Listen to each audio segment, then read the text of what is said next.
So as Themis has explained, every time I come to visit CSCS, this is my third visit now, so it's a pleasure to come back and see new users and help people to use these systems.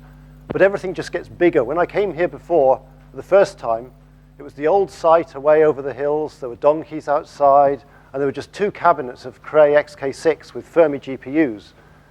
When I came back, I think it was February time this year, there were 3 cabinets of XK7 with the Kepler GPUs. And suddenly you come back and there's 28 cabinets of GPUs. So if I do get the opportunity to come again, I hate to think how many cabinets I may find if this increase continues. It is, I mean, Cray is very proud of this machine. It's certainly the very biggest hybrid machine that we have installed. It's on the Green 500 list, as was pointed out, it's orders of magnitude larger in size than the machines above it. And it's the biggest supercomputer in Europe. We're very pleased with that. But using a hybrid multi-core system like this is not easy. It's not as straightforward as before. I mean, you can say whatever you like. There's all sorts of tools to make it easier, but it is more difficult. It does require some user effort to get your codes up and running on these systems. So what I'm going to talk about today is OpenACC, and this is an endeavor, a sort of cross-vendor recognition across the industry that these things are difficult to arrange. It's difficult to get your codes across to there. So we must provide a programming environment that makes it easier. I mean, if you want to say what is a programming environment, it's something that kind of it bridges the gap between the peak performance of this machine and what you can achieve with your code as a real user doing a real calculation. So OpenACC, or OpenACC as I will sometimes call it, is an effort to make this, to take a code that you have that's running on the CPU and allow you to make incremental changes to this code so that it can be run on a hybrid multi-core system, an accelerator, which at this stage, I mean, we're talking specifically about the Nvidia GPUs that are sitting in this machine, but it's more general than that, and it can be applied to other architectures. And you do this by recompilation and some tuning as opposed to a complete rewrite.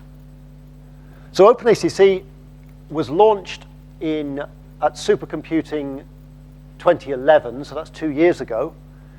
It got an award last year as a technology to watch. This year it got 3 awards from HPC Wire, 1 Reader's Choice Award and 2 Editor's Choice Awards. So these were displayed on the booth at the Supercomputing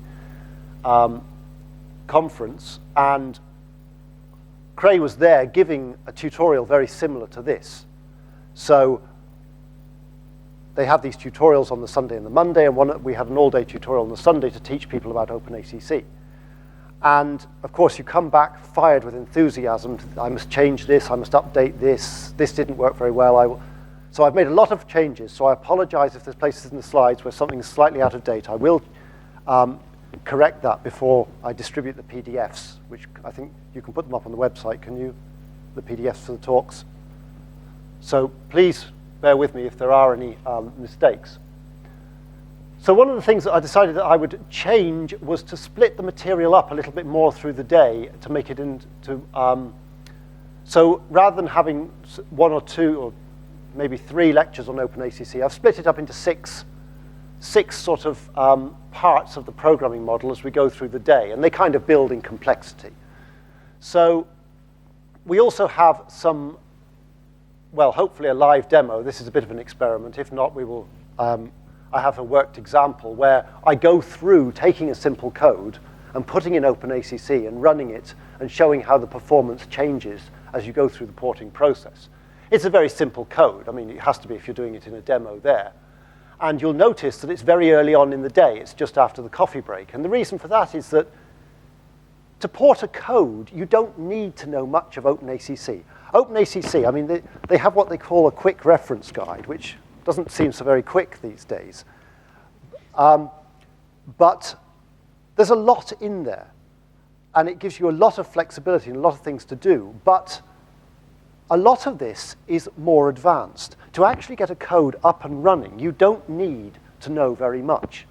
So what I will talk about in this first lecture will be enough to port this simple code.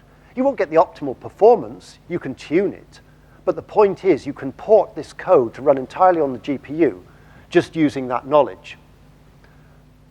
And you'll get a chance to do this as well before lunch. But then in the other lectures, I'm going to talk about the more complicated things and the ways that you can get performance and the ways that you can deal with real codes that contain sort of real computational tasks as opposed to the simple examples. So I don't want this to be something where you just go away and you've got hello world and that seemed to run fine, but then you go and you take a real code and you say, well, where do I start? You know, what do I do?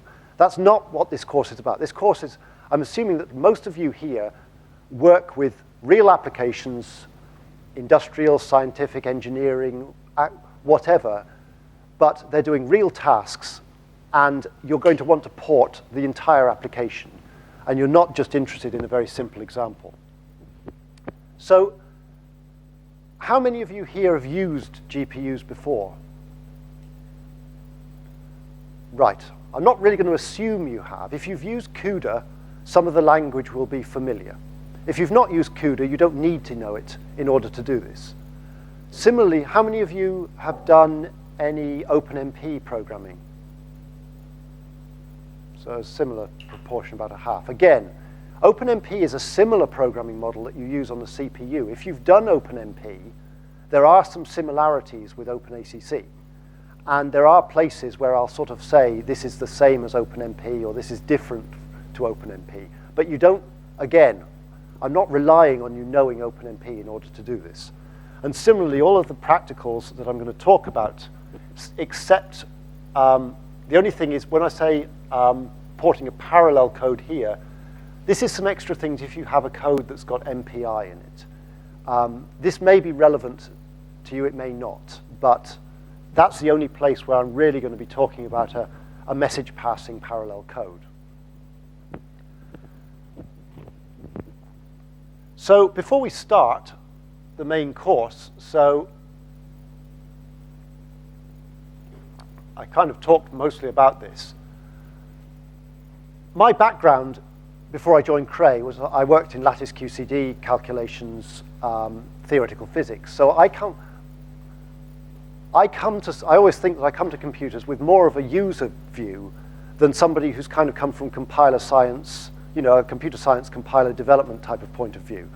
So in some cases, I'm probably going to skip over details, either because I don't think they're that relevant, or more likely because I don't understand them. So please ask if things seem a little bit high level. But the other reason for that is that unless you are trying to get the last few % of performance out, you don't really want to care about the architecture. I'm guessing most of you have run a code on a CPU. How many of you do any assembly language programming? There's always one. But most of you don't. But you could get better performance on the CPU if you rewrote your application in assembly language. But you don't, because you want a portable code. And that's the same approach I'm taking here, is that, yes, if you really get down and you write your kernels in PTX, you'll probably squeeze a bit more performance out of the GPU, but it won't be very portable, and in some ways it won't be very productive in that you'll spend a lot of time to get that extra performance. If you want to do that at the end, well, that's the sort of the last stage of optimization, but that's not where you want to start from. So again, that's the approach I want to take with this. But it does help to have a little bit of an overview of the architecture that you're using, because some of the language that I use kind of relies on what's happening underneath slightly. And also, you cannot ignore the architecture, because a GPU is a very slow serial machine. It's a very good machine when you use it properly, but you have to understand a little bit about the architecture to get the good performance. So the Cray XC30, and also, I mean, the XK7, like Turdy, are very similar. They have nodes linked together with an interconnect. For the XC30, it's the Cray Aries interconnect, which is a sort of multi-level all-to-all network. It uses 3 levels of all-to-all, 2 with copper wiring, and then it also uses optical cables between groups of cabinets. So it gives you very good global bandwidth. And this amount, actually the amount of global bandwidth is tunable. You can choose how many optical cables you put into your system. And one of the amazing things about the machine at CSCS is that it's one of the first systems, well, that we could talk about that has the full complement of optical cables. So this machine has the best bandwidth of any Cray XC30 that you would ever be able to use in the world. So another great feature of it. On the node, you have one CPU, which on PISDount is an Intel Sandy Bridge, 8 physical cores, and it's got one Nvidia GPU, a Kepler K20x. TURDI has an AMD Interlagos CPU, but the same GPU. And it has the previous generation of interconnect, the Cray Gemini. For this course, that's not going to affect you because we're not really using the interconnect. And as we've talked before, power is a big thing. Why are we interested in accelerators other than we're using them now? If we're going towards exascale machines are going to have a lot more computational power, but without using physical electrical power to run them. The DOE says it'll fund an exaflop machine, but it only wants it to be 20 megawatts. Well, the Jaguar system at Oak Ridge, to get a petaflop, was using 6 megawatts. Things have improved since then, but not to the point where we can get 1,000 times more performance with 3 times the power budget. So accelerators are going to be very important for that. And if you read the exascale roadmaps, a likely way to reach this is that whilst you have more nodes in your system, the nodes have a lot more, they're a lot fatter, they have a lot more computation per node. And this is probably going to come from accelerators. These aren't going to be all Intel Sandy Bridge, Ivy Bridge CPUs because they take too much power. They're going to be much more cut down. They're going to look much more like a GPU core. So the work that's done now in understanding how to use GPU accelerators is going to carry forward for the foreseeable future. We are never going to be going back to a situation where you simply just use ordinary CPUs and you will be able to have an exaflop machine. So if you look inside the machine at the node, you pull out one of these blades that has 4 nodes on it. It's got 2 daughter cards sitting on it. And on those daughter cards, each has 2 nodes. And that consists of a CPU, which has, well, kind of 200 gigaflops of performance, 32 gigabytes of RAM, maybe 50 gigabytes a second of bandwidth between them for memory bandwidth. There's also a GPU. It's hidden under the heatsink here. This gives you about, well, over a teraflop of performance, slightly less memory, 6 gigabytes, big memory bandwidth with this GDDR between them. But the bottleneck is the fact that these are 2 separate things, and between them there's a PCI bus.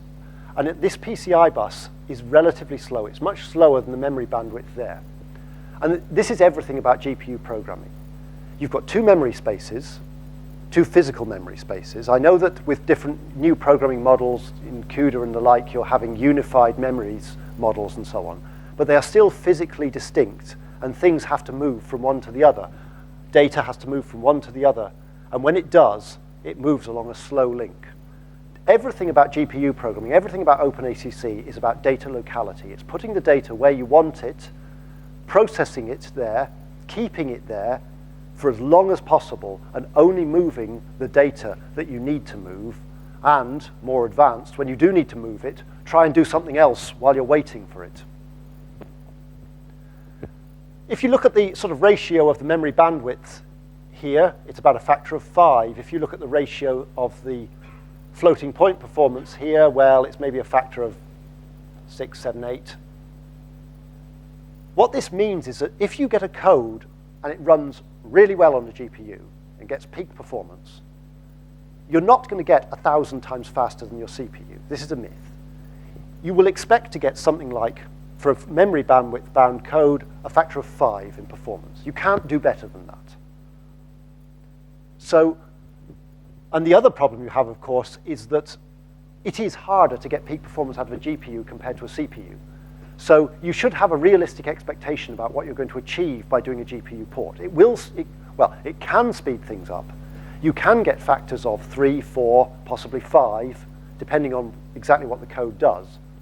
And that does justify using the GPU as opposed to the CPU, or even better to use both. But you shouldn't, the hype of how many tens or hundreds of times faster doesn't hold.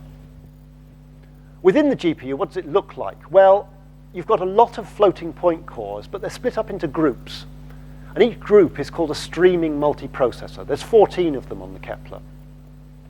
And within that group, it's got lots of cores, but they're all doing the same thing at the same time.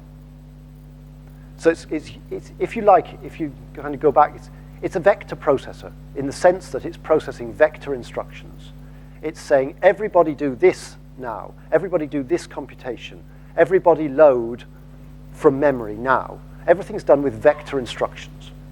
And that's very important, because if you have a very serial code, yes, it will use vector instructions, but it'll only use one lane of the vector instruction, and you'll waste performance.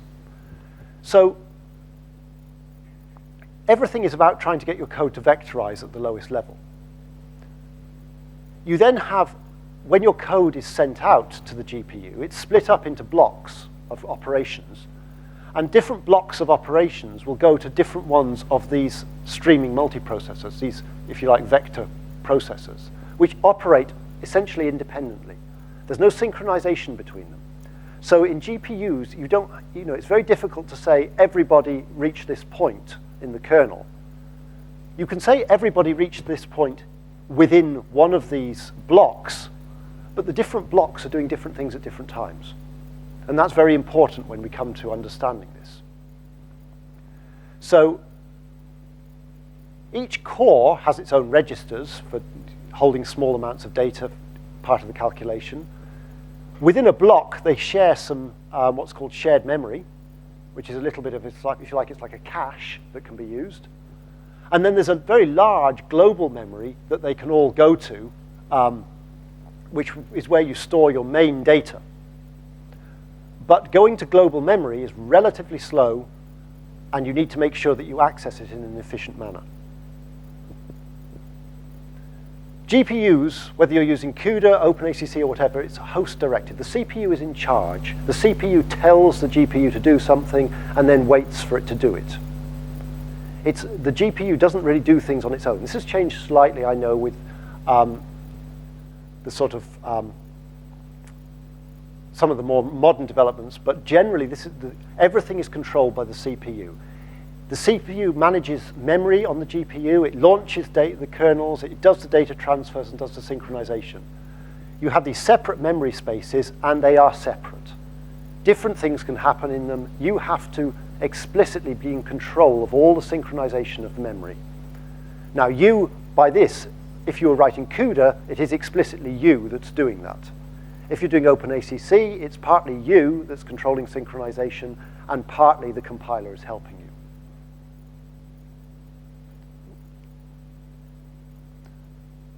So when you launch a computational task, these are generally called kernels, and these are a large parallel task. There's a lot of different operations to be done in parallel, typically all the iterations of a loop. And so each of this parallel work is divided between a large number of threads. And if you like, these threads are separate computational tasks. Now, as I said before, these are divided up. You have lots of these threads. They're divided up into groups, which are known as thread blocks. And one thread block gets assigned to one of these vector processors. But different thread blocks will end up on different ones. So threads within a thread block share some memory. They have this shared cache. You can do some synchronization. But for the threads that have gone to different ones of these vector processors, you've got no real control about what's going on.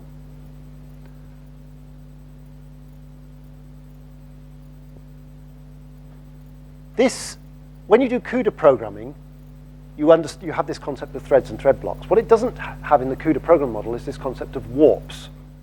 But if you don't know about warps, everything performs really badly. What warps are, essentially, is what I was saying before. Everything is done in vectors. Everything is done in blocks, where 32 cores do the same thing at the same time. So there's one vector instruction with 32 elements, and these are executed by the cores. So when you have your threads within the thread block, if your code is not vectorizing, in the sense of the CPU, if it's not generating efficiently vector instructions, you'll be wasting some of this computational power. And similarly, when memory is needed, it's loaded in blocks. It's loaded in blocks of 32. So what you want is to make sure you do the minimum number of loads. Memory bandwidth is high on the GPU, but the flops is also really high. So code will wait for memory to load if you're not careful. There's all sorts of tricks in the GPU hardware to try to hide this waiting, this latency.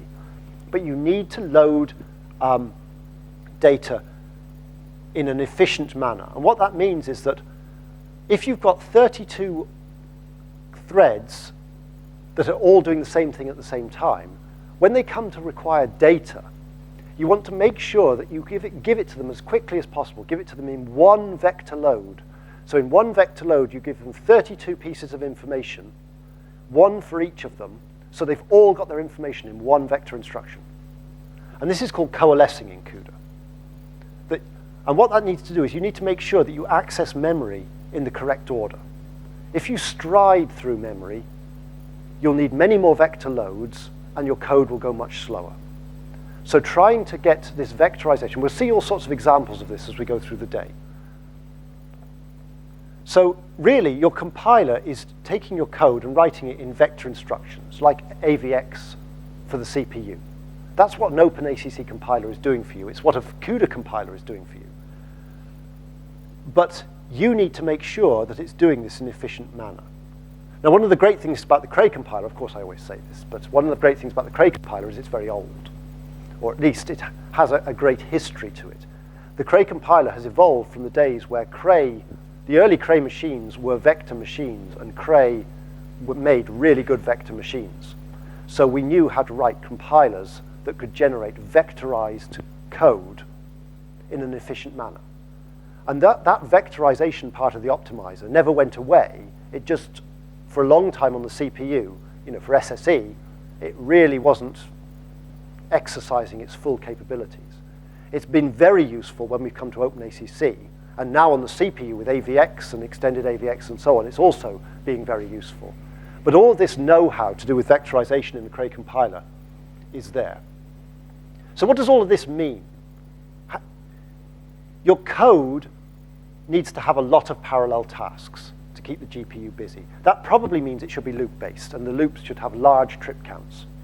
If it's not, your code probably will be, should we say, difficult to port to a GPU efficiently, if it's not a sort of loop-based code. If it's got some task-based parallelism, that could be all right, except you probably haven't got enough tasks. You don't want a few thousand tasks. You want tens of thousands or millions of parallel tasks to keep the GPU busy. And so OpenACC is particularly targeted at parallelizing loop-based codes. Your inner loop must vectorize. So if statements inside your loop nest, they're not disastrous, but you shouldn't have too many of them. So the same is true for the CPU. If you can move your if statements out of the inner loop, that will improve performance. And you should access memory in the correct order. So basically, that means that your inner loop, the vectorized loop, should be the fastest moving index of your array. And again, we'll see examples of this as we go through. So I've kind of said this. Will my code work well? You should probably have loop nests that process arrays. The loop nest should have defined trip counts. A while loop with a sort of a test and then an exit statement is not a great thing to run on a GPU. The The data structures, well, let's not say should be simple arrays. Derived types in Fortran are all right. We've done a lot of work to support derived types. Pointer arrays, linked lists are going to be difficult because the memory layout is difficult. There are ways to do all of this. Certainly with OpenACC version 2 that came out this summer, there's a lot more flexibility for dealing with this, but it needs a lot more low-level control. You need to, as a user, to do that. The compiler can't do everything of that because it's very difficult with a linked list or a pointer array to know exactly what you're trying to do from the compiler's perspective. The loop nest should have a lot of iterations. It'll work with fewer, but the GPU won't be very efficient. The loops should span as much of the code as possible. You should maybe have some loops very high up the call chain. You're in a loop, you shouldn't have too many if statements. The code can be task-based, but each task should contain loop nests so that we've got this parallelism in there. And then we can also find ways to overlap the different tasks in the code. So not all codes fit this. You know, if you've got some sort of graph-based thing, it's more difficult to port. But if you've got a sort of, a typical science or engineering application where you're processing arrays of data, these map very well with OpenACC onto the GPU. And as I say, if the GPU is 10 times faster, you need to port a lot of your code to the GPU to really see the speed up. Otherwise, the serial code will just kill you. If you port 10% of your code to the GPU and the GPU was infinitely fast, you've only removed 10% of the runtime from your code. If you're really going to see performance gains, you're going to have to port most of your computational work to the GPU. And Amdahl's law didn't factor in the fact that moving data between CPU and GPU is expensive. So that's an additional drain. So you really want to port as much of your application as you can. So there are ways to do this. There's CUDA, there's OpenCL, but you have to rewrite in a specialist language. The tools for these are much better than they used to be, but they're still not as easy to write as Fortran or C or C++. And if you get a new accelerator that doesn't have CUDA on it, what do? Something like OpenACC, which is a higher level programming model, is more portable in that sense. And if you've got a CUDA version and a Fortran or a C version of the code, you have to maintain both of those, sometimes to run on the CPU, sometimes to run on a GPU. If you do the work, of course, CUDA can perform very well. And, in some contexts, people have ported entire applications in CUDA and got really good performance because they've decided to do it and they've invested the effort to do it, and they realize, that on a different accelerator you may not have CUDA. But if you do it, you can get great performance, and you can see here the speed up of a lattice Boltzmann code on GPU. This is even on the Fermi's GPUs compared to the CPU. But this was done at EPCC in Edinburgh with expert developers who worked on it full time. Not everybody has that degree of expertise and time to do that. So directives are a high-level alternative. The idea is you take your original source code, which is easy to maintain and port and extend, and you insert essentially comments that help the compiler to retarget that code at a GPU. So the compiler will handle a lot of the repetitive work, allocating memory on the GPU, writing the statements to move data to and from the GPU. And if you've used OpenMP, of course, it's quite a familiar way of programming. Now, it's a high-level approach. Now, of course, any high-level approach, there could be a performance sacrifice. And if there's a performance sacrifice, is that a problem? Yes, if it's too big. If it's more than, we say 20%, but really, if it's more than 10%, your OpenACC compared to some CUDA that you happen to have doing that job, that's a performance bug as far as we're concerned with the Cray compiler. But at the 10% level, we say, you don't do assembler for the CPU. Maybe a 10% performance sacrifice is acceptable in order to have one code base to maintain and extend. And this is an old slide now, but this was an example from Oak Ridge. Oak Ridge got their very big Cray XK7, and they spent a lot of time working on key applications to port them across. And running on the CPU, this is one of the big kernels in the S3D application, writing in CUDA Fortran. I mean, this is a logarithmic scale, so the difference from here to here is quite big. The difference from here to here isn't so big.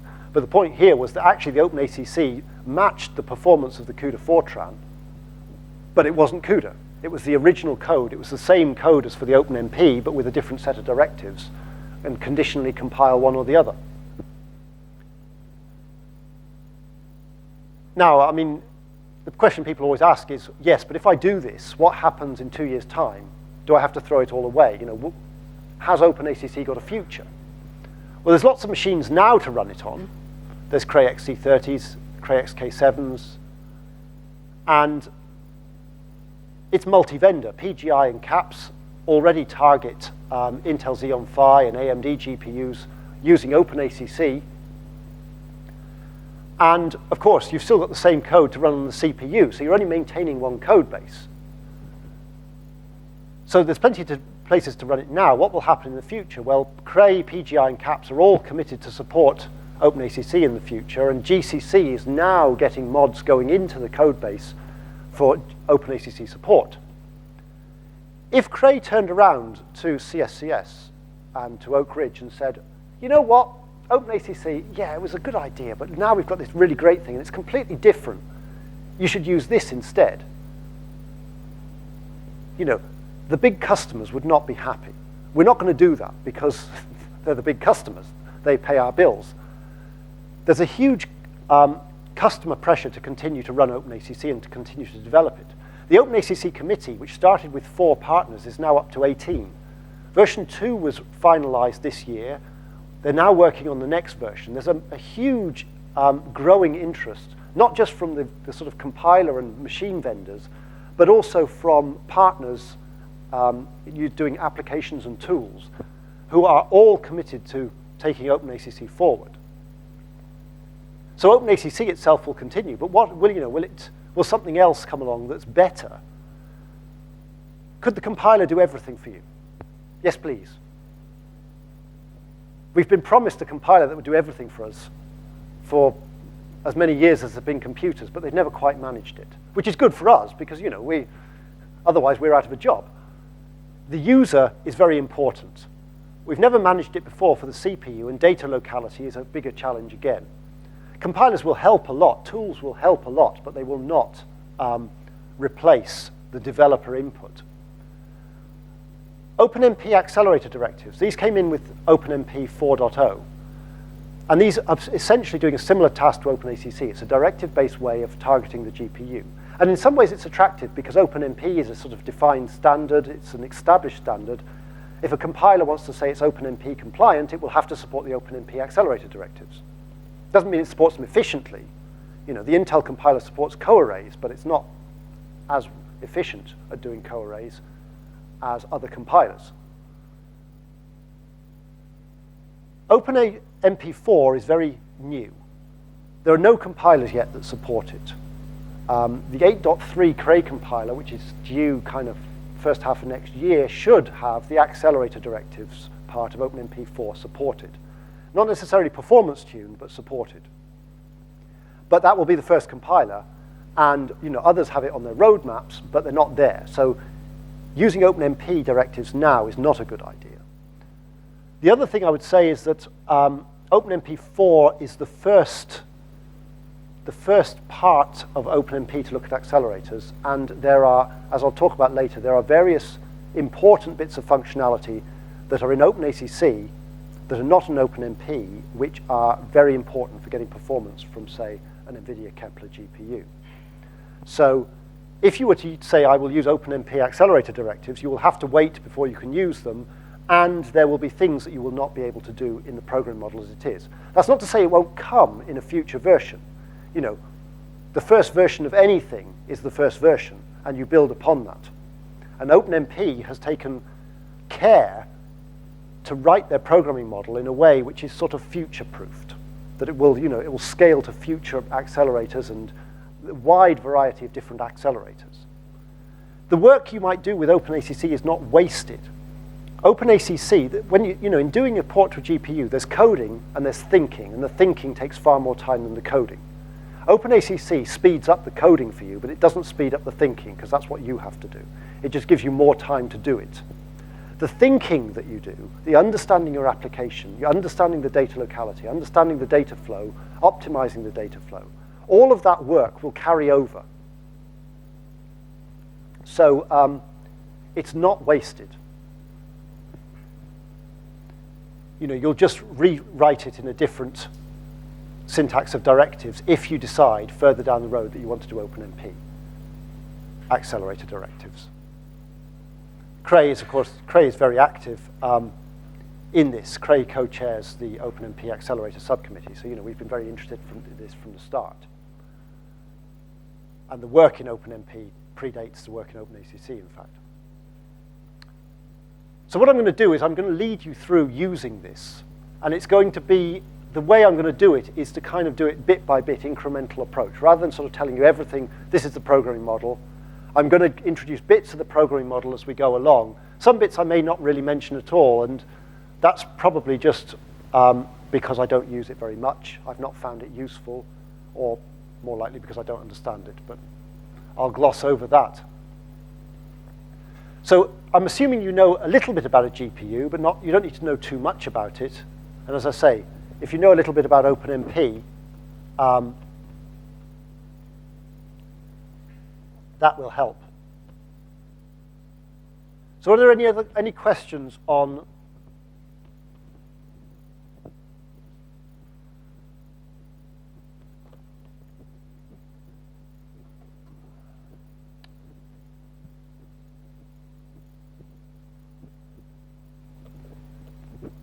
that so far? Stunned silence. Please ask questions as we go along. Don't leave them. Just put your hand up, shout out, or whatever.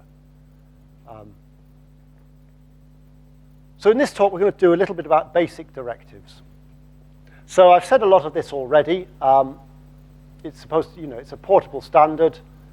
The Cray version 2 came out in the summer. The Cray compiler, the 8.2 release in September, had full support for that. There's a little bit of performance tuning going on in revisions to the 8.2 compiler.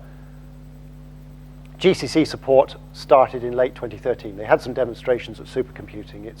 It's not production ready, I think, is a fair way to say what they're doing, but they're doing the solid groundwork that's needed. I've talked a little bit about execution and memory models. My eyes tend to glaze over at these things. This is sort of computer science. But essentially, it's the idea that, same as in CUDA, your main program runs on the CPU. Your main program gives tasks to the GPU and manages the memory. And yeah, there's no automatic data synchronization going on between these memory spaces. And similarly, the host is responsible for all the synchronizations. But the compiler and runtime help a lot more in OpenACC than they do in, say, CUDA. So how does it work? The idea is you put comments in your code which give hints to a compiler. They're comments, so if the compiler doesn't support OpenACC, or if you tell it, I don't want to compile the OpenACC part of this, it will produce a code that runs on the CPU. So these are specially formatted comments. In C, they look like hash pragma, ACC, something, and then a structured block. In Fortran, you have ACC, star, a structured block, and you have an end directive just because you don't have the concept of curly brackets in Fortran. The lines can get quite long, and you can continue them. Now, in theory, that's all you should do. You should just put these comments in, and you have a code which either runs on CPU or GPU. But anyone that's ever done any programming at all knows that you end up having to do some pre-processing along the way. There are some things where you say, OK, I'm going to have to compile the code slightly differently on this system compared to that system. And you have pre-processing. One of the reasons you might do is that as well as the directives, OpenACC has some runtime library functions that you can call. And if you have those, you don't want those to be the compiler to see those if it doesn't support OpenACC. And there are occasions where you may need to change a loop structure for OpenACC. There's less than you think, because quite often you change it for the GPU, and it runs better on the CPU, because modern CPUs have much more vectorization capabilities. So quite often, a lot of the refinements that you make to your OpenACC code is a good way to speed up your CPU code. And similarly, when you do an OpenACC port, it's a great code audit. You go through your code line by line, and you clean up loads of stuff. So the CPU performance can go up in that sense, because you just clean up the code. But you can do conditional compilation. There's a CPP macro that's automatically defined, #ifdef underscore OpenACC, and it's set to a value if you really want to check which version of OpenACC is supported. So a first example. You wouldn't really do this on the GPU, but let's imagine you wanted to. You wanted to add two arrays together and put them into a third array. So what you would say is ACC Parallel Loop, your loop nest, end parallel loop. If it was C, you'd say #pragma ACC Parallel Loop, open brackets, 4, and then close your curly bracket at the bottom. And that's it. And then you compile it. The compiler does the work. It looks at these arrays that says, oh, you've got 3 arrays here, A and B and C, so I'll need to allocate some space on the GPU. C is a write-only array. So I don't need to move any data from the CPU to the GPU at the start. I just need to make some space on the GPU to hold the data. But I do need to do a data copy and move the elements of arrays A and B to the GPU. Then it's got lots of parallel tasks here within the loop nest. It has to split these up. It has to partition these loops, to work share these loops, so that these iterations are going to be spread across the GPU. So it writes a kernel to do this, and then launches this kernel, and it waits for the kernel to complete. And then at the end, it says, well, A and B, I'm going to free the memory in the GPU memory for A, B, and C. Actually, A and B were read-only. I don't need to bring them back. So I'll just throw them away. But I need to copy array C back to the host. So the compiler should, and in all honesty with the Cray compiler, I've never hit a situation where it's not got data movements correct. On occasion, and we will see examples, it can be overcautious. If you've got an iteration loop, it may say, well, this array C, on the second iteration, did I need any of the values from the first iteration? And sometimes it's overcautious, and it ends up copying the array C to the GPU at the start. It doesn't make the code incorrect, it's just inefficient. It doesn't do this with all of them, but there are occasions. And so then you can step in and you can help it. But the point is it gets most of it. It gets it correct, but it gets most of it optimally correct at the first thing. It'll spread these loop iterations over the GPU. If you've done OpenMP, only the outer loop gets split by default. With OpenACC, it will split more loops in the loop nest, 2 or 3.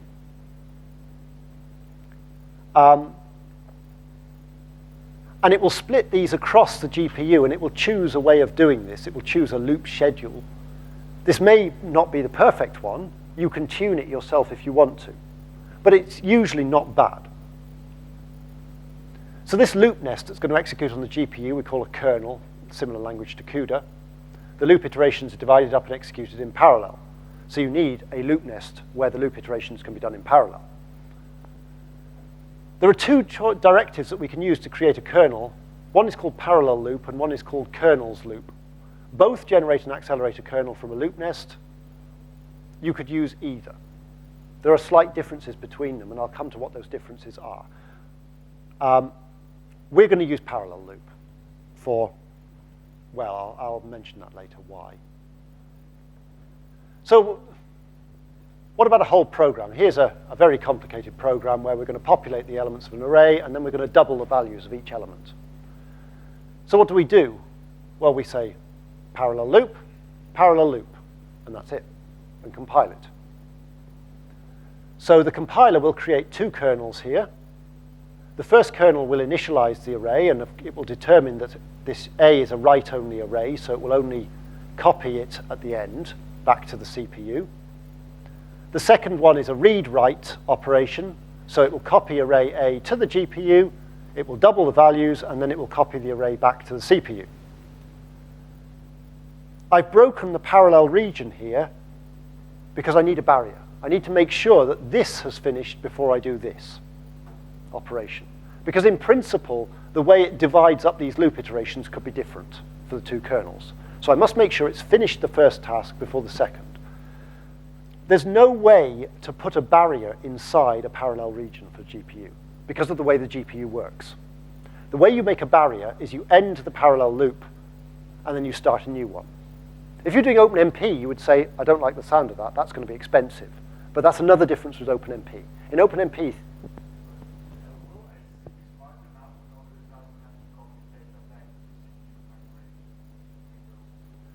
no, this is where you come in. But there is a mechanism. This is what I'll come to on the next slide. So there's launching a GPU kernel, however many microseconds you think it might take, is a cheap operation. Creating GPU threads is a cheap operation. You shouldn't worry about breaking a parallel region like this to give you a barrier. And the code, of course, can still be compiled for the CPU. Well, actually, it's a couple of slides on, but I'll come to this. If you've done OpenMP, you'll be familiar with the concept of data scoping. Data scoping means when we do everything in parallel, we want to get the right answer. And that means that all of the arrays and scalars, all of the variables in your loop nest, in your parallel regions, you want to make sure that they are treated in the right way. So variables in a loop nest are either shared or they're private. If it's shared, what it means is that all the loop iterations will process the same version of that array, same version of that variable. That could be a scalar. More typically, it's an array. There's an array. I want to process all the elements of this array. Each thread is going to do a bit of this work, but they're all operating on the same array. So that's a shared variable. Now, I mean, if you've done OpenMP, this is all very old hat. If you've not, that's why I'm kind of mentioning it. So in this example here, where I've got a loop nest, these arrays, A and B, are shared. Private variables are where each loop iteration has its own version of it, and it treats it separately. So here, this scalar T is a private scalar, because each loop iteration is going to do something separate with it. And what you understand is that each loop iteration has its own its own variable T to do its different things with. Loop variables are also private, because each loop iteration has its own version of the loop counter. First private, well, that's slightly different. It means that when I come into the loop nest, let's say T had been set to T equals 0 up here. When we get in here, everybody has their own copy of T, but they all start with the same value. And that's called first private. Loop limits should be first private. They could be shared, but so that's what happens in OpenMP.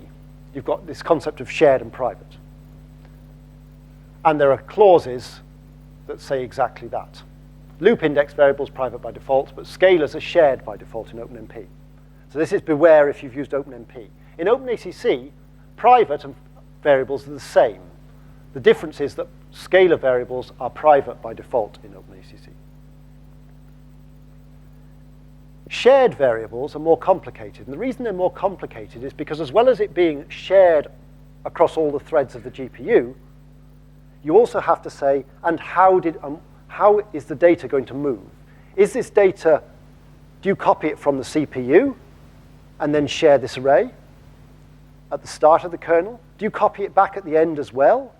Or is it just temporary space? So a shared variable, a shared array that is used as a read-only in the kernel is copy in. A shared variable that's write-only is copy out. A shared variable that's used in a read-write manner is copy. And if it's a temporary array that's only used as a scratch workspace within a kernel, then it's a shared variable, but there should be no data movements, and create is the name of that. Somehow from the perspective of the GPU, right? So I read only from the CPU. Read copy in means I copy from the CPU to my GPU. Yes, at the start of a kernel, and at the end, you simply free the GPU memory. So copy in plus copy out is the same as copy, because copy moves it at the beginning and the end. So it's like a superset of these two. So if we go back to this original version, the compiler was doing the scoping automatically. But if we decided, let's do it by hand to be sure, to be clear, the clauses that we would put in is copy out A here, because it's write only, so we just want to allocate space here and no data movement. And at the end, we want to move the data back to the CPU. And because this is read-write here, we want to say copy. We could do that because we would make data movements explicit, either because we want to or because the compiler is being overcautious. Now, as you pointed out, and I mean, the first thing you notice with this is this is a really stupid thing to do on the GPU, but if you were to do it, there's no need to copy this array A back to the CPU here, simply to send it back to the GPU for the next kernel. You know, it's like, you know, if you've got water, you know, it's sloshing from side to side. It's sloshing from the CPU to the GPU, backwards and forwards. And that you'll just waste all your performance doing that. So we need a mechanism to kind of keep data on the GPU and reuse it. And this is called a data region. And so this is where you've got an array like we had there, and we're using multiple kernels to process that data. We'd like to keep them on the GPU and only move the arrays when we need to. And so this is at the start and the end of this idea of a data region. So the way you do this is you say ACC data, end data, and there's a problem already. That should say hash pragma. Let's just change that now.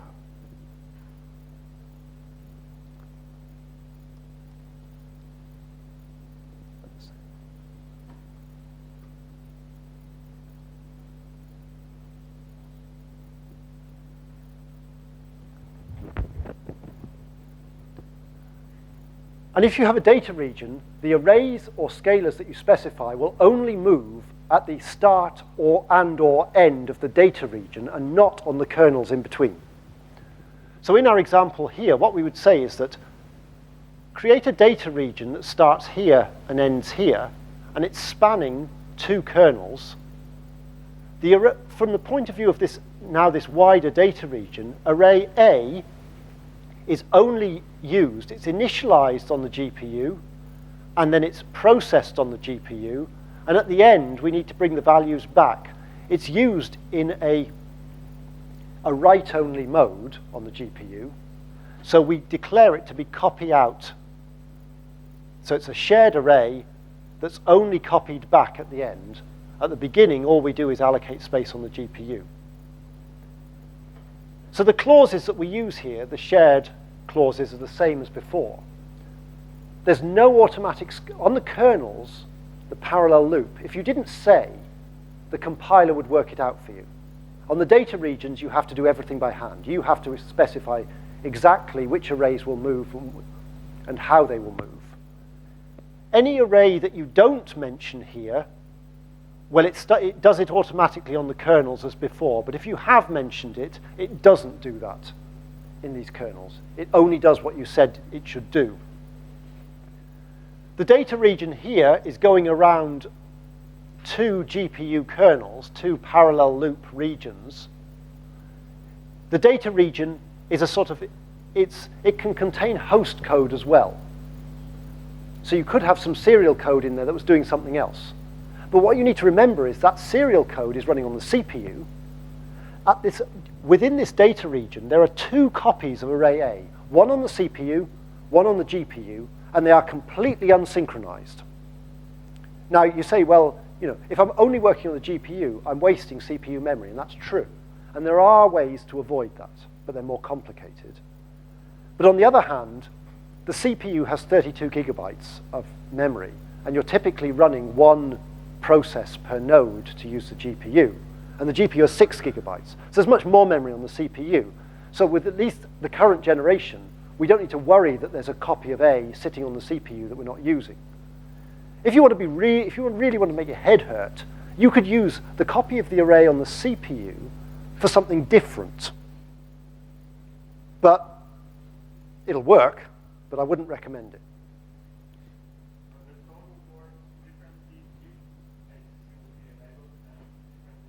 Yes, yes, you'd start to change the portability if you did that.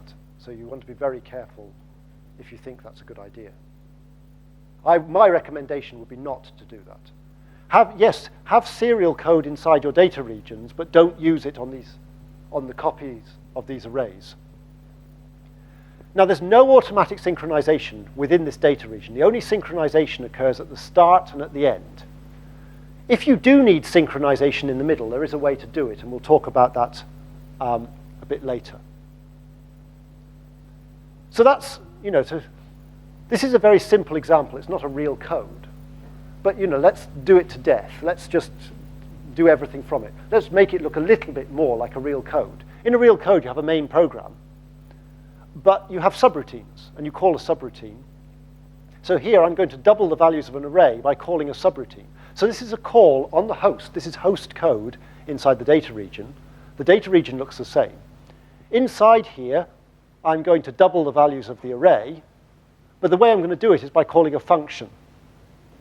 Now, you'd never do this if you were doubling the values of an array, but it's looking more like a real code, which has a call tree, and data is passed through the call tree. So how would we do this? Well, what we do is we say, okay, here it's fine. Because it's in the same routine as the data region, this kernel knows that A is on the GPU, so I don't need to do anything. I just put parallel loop there, and it will know to use the version of A from the data region. But when I call a subroutine, inside the subroutine, I'm going to say parallel loop for this loop nest, but I need to tell it, because it's in a different routine, and it's probably in a different source file, I need to tell it, use the copy. Don't try and do data scope movement yourself here. You should use the version of the array that's already on the GPU. So the present clause means use the version that's already on the GPU. And I say present B because when I passed the array through, I renamed it as B. So I say present there, and then there'll be no data movements with array B for this kernel, because it's within this. It's semantically within this data region, even though it's not actually sitting in the same source file. And then within there, I've got this function call. In OpenACC version 1, this will probably actually be implemented by the compiler inlining this function. In OpenACC 2, there's more scope for nested parallelism, but these are kind of details. But the idea here is that you've got the parallel loop and you've got these data regions. Data regions are what you put in to kind of start minimizing the data movement. Writing parallel loop over all your loop nests is quite an easy task. But what's hard is the fact that you have to go in and put the data regions in, and there are not the same degree of tools to help you with doing that. And that's because it's just very complicated, and you, as an application developer or application user, or as a scientist, you know how your application works. You know how data moves in your application through the call tree. So it's you that has to put the expertise in. This is the hard thinking that I'm talking about. It's not writing your data clauses, it's knowing where to put them.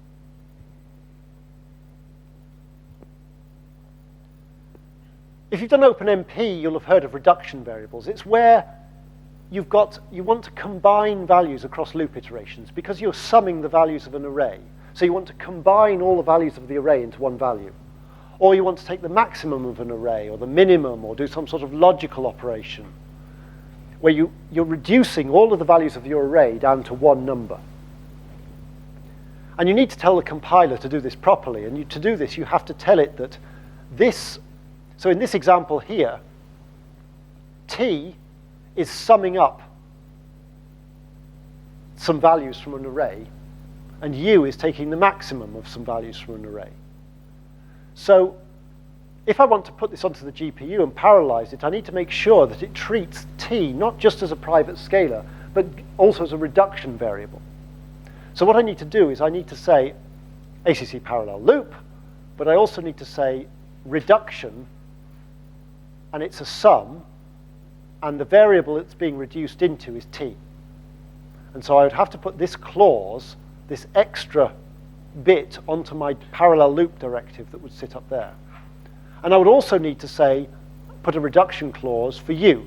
U is taking a maximum, so I tell it it's a maximum, and it's on U. I have to tell it what the operation is because that's to do with initial and final values and how they're combined. So you need to tell it what sort of operation it is.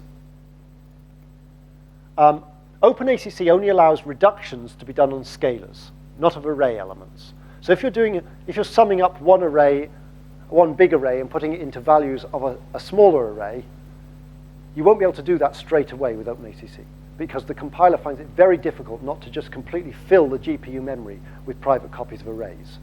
You can only do reductions on scalars. So what you would probably want to do is use a temporary scalar rather than reduce, and then put that temporary scalar into the reduced array.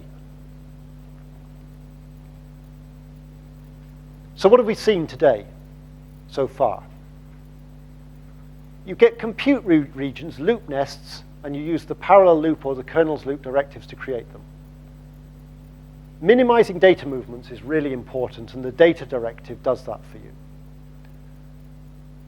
But especially with data regions, you need to control how data moves.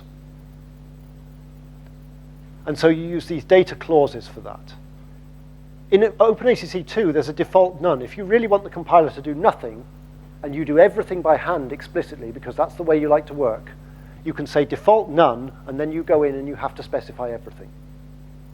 In OpenACC 1, they didn't have this, and people said it would be very useful. So this is in there now.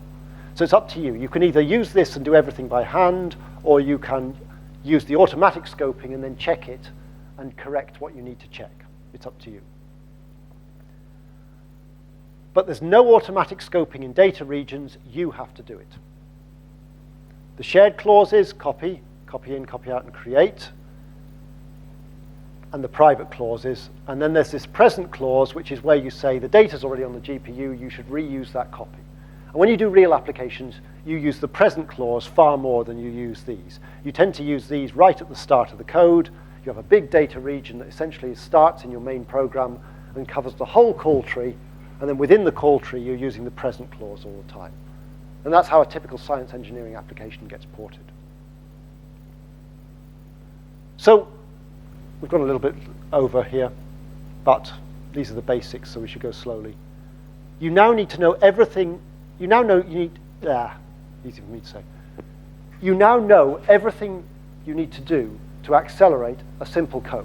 And the simple code we're going to do is a scalar-Himeno benchmark. It's going to port the whole code to the GPU, but crucially, it's actually going to do this, and it's going to be faster than the whole CPU. We haven't done any tuning. The only tuning we've done is understanding data movements. So, we've done maybe not even page 1 of this.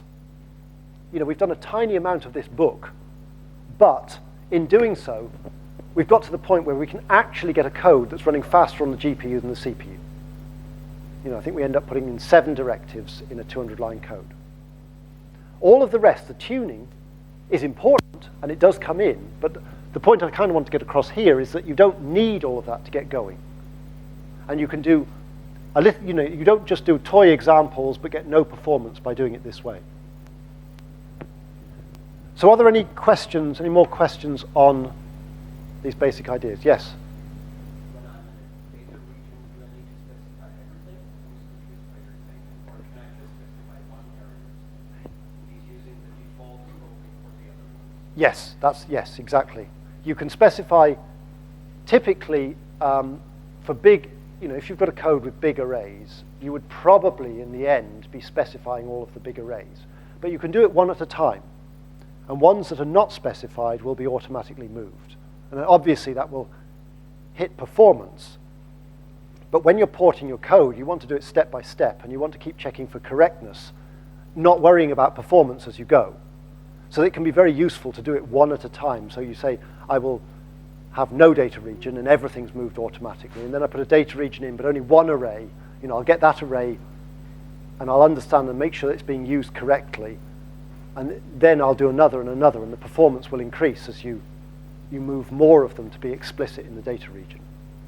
Another Yep. kind of relating to that. Your very first example is adding two arrays Yes. that worked right away like that, and I was very surprised. You cannot create races or something. There's no race conditions there. I mean, OpenACC, because of the execution model, because of the memory model, you can have race conditions. You can, it won't stop you getting them. The compiler does help in some places, but for that operation, there's no, I mean, that's so data parallel, there's no race condition there. Because every loop iteration is completely independent of the other. So there's no possibility really to get a race condition on that. You can get race conditions in other things, but usually, I mean, the compiler is very good. Usually the race conditions come when you try to sort of optimize and you override what the compiler was trying to do. Generally, you don't get race conditions out of the box, straight away. They come in as you optimize. But correctness checking is really important all the time, every step. Yep.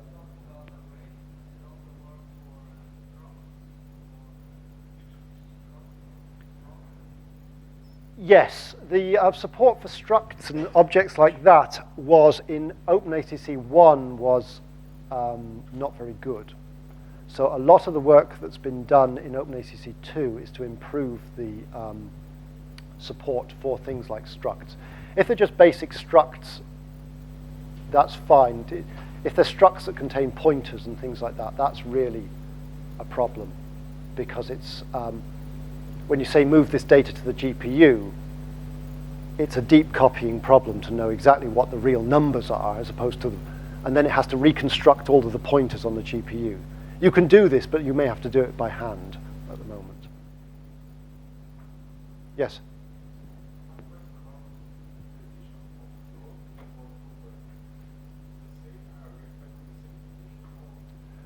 You have single and double precision the same way. Whether you will get, you're unlikely to get a bitwise reproducible number on the GPU compared to the CPU. The architecture is different. The underlying runtime libraries do things in different ways, especially for things like reductions. The order in which the reductions are done will be different. So, especially because the thread blocks, you don't quite know how they synchronize and what order the reduction ends up being done in. It makes it, in order to enforce a bit reproducible, even on the GPU, a bit reproducible reduction would be very damaging for performance. I mean, I think if you really were concerned about that, you would probably, you'd be using the runtime API quite strongly. I think you'd probably almost be better using CUDA. But one of the things I haven't talked about, and I will talk about later, is that CUDA and OpenACC are interoperable. So you can process the same data on the GPU using OpenACC and with CUDA. So in your application, what's a good way to go about it? Port it with OpenACC. If you decide that you need CUDA for some low-level control, or because you have a very optimized algorithm in CUDA, you can use that for particular computational kernels, but you don't have to write CUDA for the entire application. But if you're really worried about that, and I know, if you're doing weather or climate or things like this is a big concern. This is a general problem with GPUs, I think. It's a different architecture to the CPU. So you can't expect to get 16 digits identical. Yes?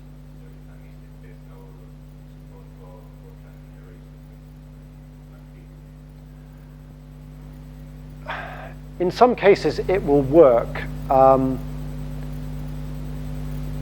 in general, I would say no. If John Levesque were here, who's one of the Cray people from Oak Ridge, I mean, he's been doing Fortran for a long time.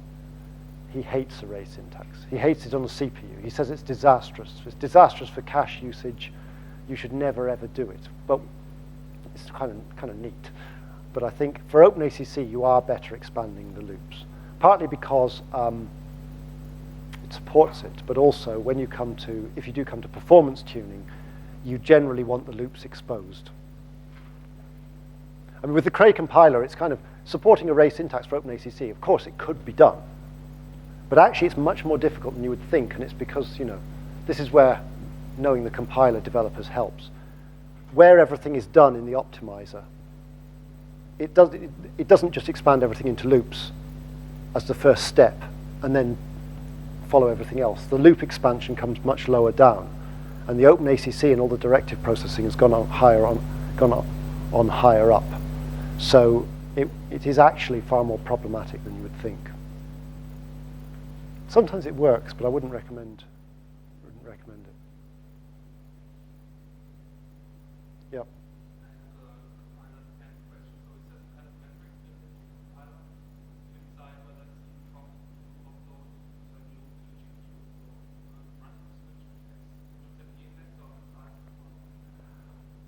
There isn't.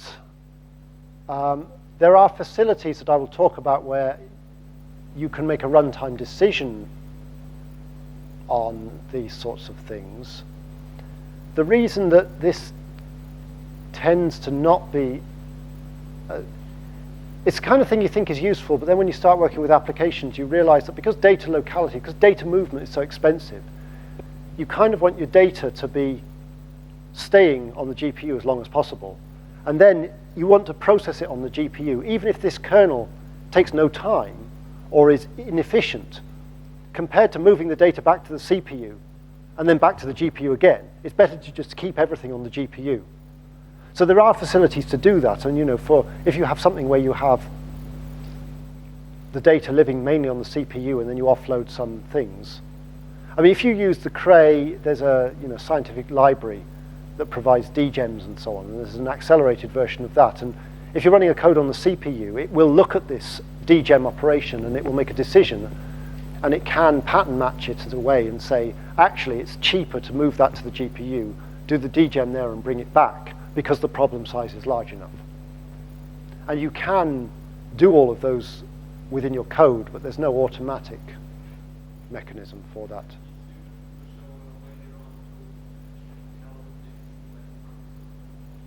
Yes, I'm not really going to do examples of it, but I'll mention what the things are that you can use to do that.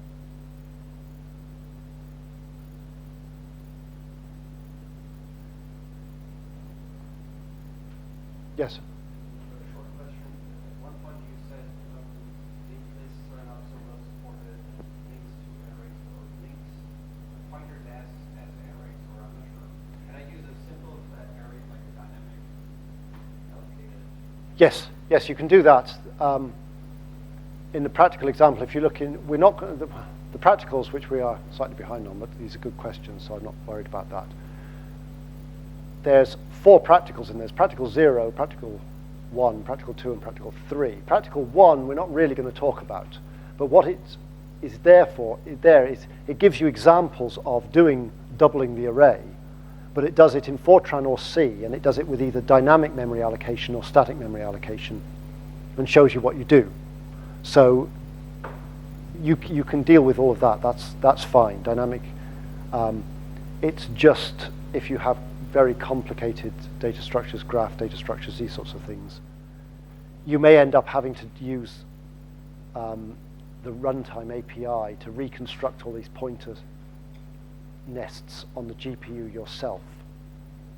It can be done, it's just not quite so pretty, and it's hard, it's getting performance once you've done that. We could talk about it. I mean, we could talk about it tomorrow morning or during the breaks today if you've got an example you want to look at. So although we are slightly behind, practical 0, the idea of practical 0 was just to make sure that your accounts worked and you could run jobs. How many of you have used the CSCS systems? Some of you. The idea of these practicals is that you've come here to learn OpenACC and you've not come to learn how to use Cray systems. If you want to learn how to use Cray systems, there's courses you can come to learn how to use Cray systems. So the practicals have been very automated. There are make files and there are build scripts and the build and submit scripts. And the submit scripts will write a job script for you and run it and tell you where the answer will be. Now you may say, I prefer to do everything myself. Well, if you run those commands, it'll tell you what commands it's executing. You're free to do those yourself.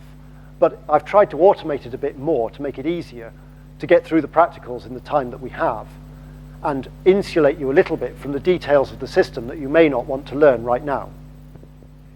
Still, it's useful to understand a little bit about the system. There are no when you log in, there are no GPUs where you log in. You don't run your code there. You have to run your code on separate nodes where there are GPUs. So you have to do it through a batch script. And there's a Slurm jobs control system, and you write a script and you submit it to that, and it then executes it and the result is returned. So that's why there's a submit script in all of these examples. It writes this little job script for you with the special header and submits it with all the special options. And you can look at this to see what it is, but it's fairly automated to do that. You've got a home directory, which is where you can compile your code and whatever, but jobs should be submitted from the fast parallel file system. It's a Lustre file system. You find this /scratch/30/ whatever your username is. Again, the submit script will make a directory there and run it from there for you. And it will print what that directory is and tell you where to find the results. The login nodes that you log into, it's Linux-based. You're in a bash shell. You've got all the usual Linux commands. Software is controlled using the GNU module command. You shouldn't need to do very much with that. You can change which compiler you use by changing the programming environment module. When you log in, you get the Cray one, and that's the one we're going to use for this. If you want to use a different compiler, then you change that module. One thing you must always be sure of is always make sure the Cray PE Accel Nvidia 35 module is loaded when you want to do GPU stuff. If it's not loaded, you'll be able to compile, you'll be able to run, but you'll think it doesn't go very quickly because it's running on the CPU, because it's not recognizing the OpenACC. I think by default on Turdy it is loaded. Or is it? No. Because some people might want to run on the CPU and they don't want this module loaded. Every time you log in, you have to reload it, and it's easy to forget. When you use the compilers, you use commands ftn cc. These are wrapper scripts for the real compilers, which are called Cray ftn and Cray cc. And there are man pages for those to find out about compiler options. To make sure that you're running with the right CPU options, you have to make sure that a module is loaded to tell it what CPU you're using. I know that you're running on the GPU, but even so, you don't want any illegal instructions or anything. I think these are loaded by default. You should see Cray PE Interlagos on Turdy. You should see Cray PE Sandy Bridge if you were on Daint or the Swan system. Cray compiler, OpenMP is supported by default. If you don't want it, switch it off with the compiler flag. Code is optimized by default. The Cray compiler doesn't tell you very much when it's compiling.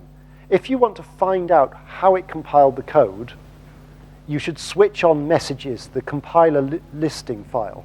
So you should use the compiler flag hlist equals A for all.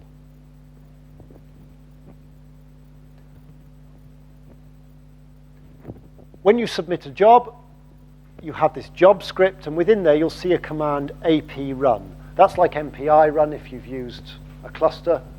This is the job that actually runs the code in parallel on these nodes. To see which jobs are running, you use the sq command. If you want to just see your jobs, you can use your username to see which ones it is. If you decide you don't want to run the job anymore, you can cancel it. Yep. One comment, when you log in to ELA, then it automatically creates Scratch for you. All right, brilliant. $scratch to take you. Okay, so there's an environment variable. These are the details of the Slurm script. I'm not going to talk about those because it writes the script for you. A typical job script would look like this. The name of your job, one node, one task per node, and that's where the output's going to be written, and this is the maximum time the job will run for. And then down in here, if you want to use OpenMP, you have to set the number of threads, and here it runs a code there. So, before we have coffee, you should do practical zero. Practical zero takes no time. It's basically to check that the accounts work. But what it also does is it runs two commands. One's called Nvidia SMI, one's called PG Accel Info.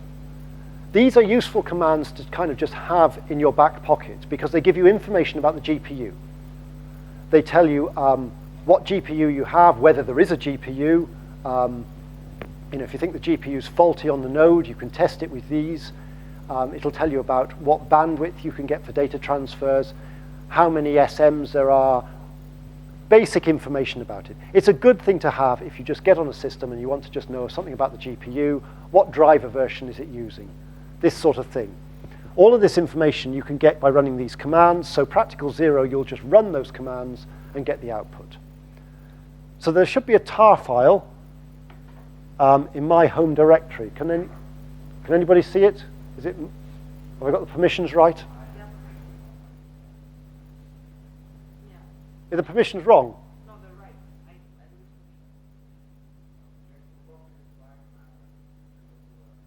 Yeah. Oh, is it not so? Oh, right, sorry. It should type everything it should. Okay. So it's called Cray _OpenACC _training.tgz. So if you copy that file out into your home directory, or wherever you want to put it, and then unpack it. Oh. That's what comes of writing these slides too last minute. If you go into the top level directory, there's a license file, which you of course should read, and there's a README file, which you definitely really should read because it actually has information on the practical. But to run the practical zero, what you do is that I've written a little setup script, and that setup script will make sure that the right modules are loaded, including the Cray Accel Nvidia 35 module. So before you do any of the practicals, you should source. Don't execute, don't type bash that script. You should source that. Type source tools cray setup.bash. And that should set up the modules for you. If you then go into practical zero, well, there's no executable because it's just running system commands. You should just be able to type bash submit.bash, and your job should run. Has anybody got that far?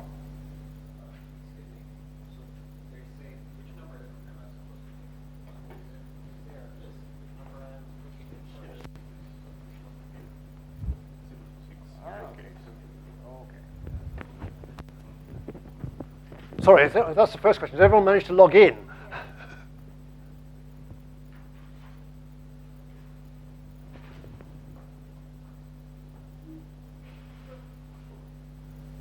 I mean, you could do all of it. If you have an account on Turdy already, you could use that. It's just it's unlikely you'll be able to use the... So first we need to log to Ella, the login machine, and from there, Have you...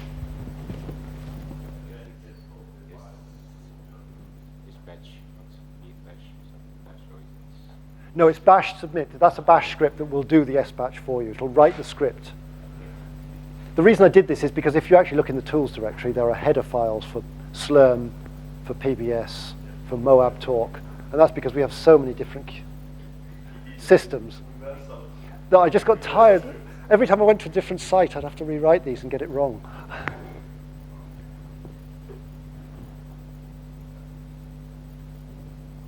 Yeah? Is it running? Did I get the reservation name right?